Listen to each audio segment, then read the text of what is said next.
تلاوت کرنے کا شرف حاصل کیا جس میں اللہ تبارک و تعالیٰ نے ارشاد فرمایا ما کان محمد ابا احد من رجالکم، محمد صلی اللہ علیہ وسلم تمہارے مردوں میں سے کسی کے باپ نہیں ہے، لیکن فرمایا ولکن رسول اللہ و خاتم النبیین، لیکن وہ اللہ کے رسول ہے اور آخری نبی ہے، وکان اللہ بکل شیء علیما، اور اللہ ہر چیز کو جاننے والا ہے، جو اللہ کا علم رکھنے والا ہے۔ سبھی لوگوں کی سائن مقصد سے یہ بات واضح ہوئی، اللہ تبارک و تعالیٰ نے قرآن مجید میں ارشاد فرمایا حضرت محمد صلی اللہ علیہ وسلم اللہ کے رسول ہیں اور نبیوں کے خاتم ہیں۔ نبیوں کیا ہیں؟ آخر رسول علیہ السلام کے بعد کوئی نبی آ سکتا نہیں، یہ عقیدہ ذہن نشین ہے، کوئی نبی حضور کے بعد آ سکتا نہیں، وہ پرسی ہو، وہ زندگی ہو، کوئی نبی حضور کے بعد نہیں آ سکتا۔ آقا علیہ السلام نے ارشاد فرمایا جو پورے فکر طریقہ ہوتا ہے، فرمایا اگر میرے بعد کوئی نبی ہوگا تو کون ہوگا؟ نہیں، فرمایا انا خاتم النبیین لا نبی بعدی، میں خاتم النبیین ہوں، میرے بعد کوئی نبی آئے نہیں ہوگا، حضور کے بعد کوئی نبی نہیں۔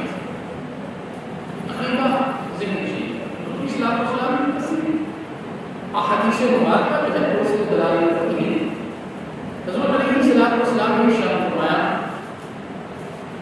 میری اور مسلم اہل انبیاء علیہ السلام کی مثال جو ہے، فرمایا اس شخص کی طرح ہے جس نے ایک خوبصورت محل بنایا، کیا بنایا؟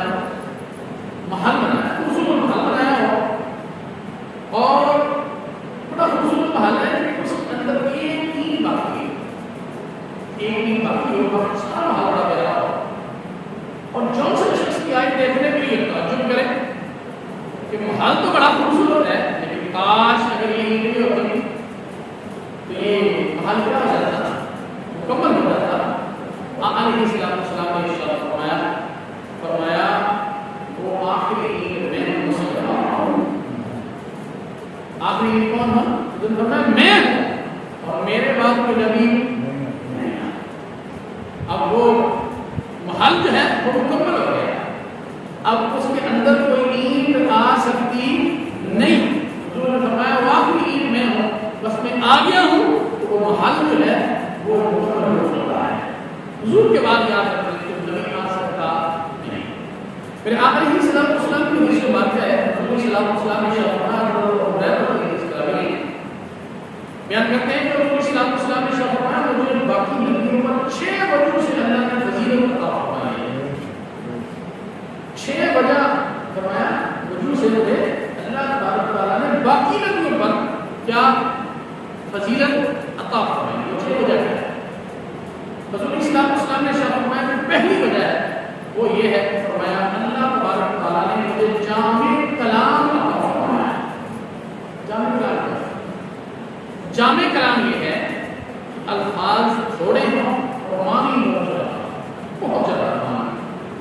علیہ السلام چند الفاظ ارشاد فرماتے تھے لیکن اس معنی بہت مفہوم، بہت زیادہ جامع کلام، مختصر کلام حضور فرمایا۔ مثال کے طور پر حدیث مبارکہ بخاری شریف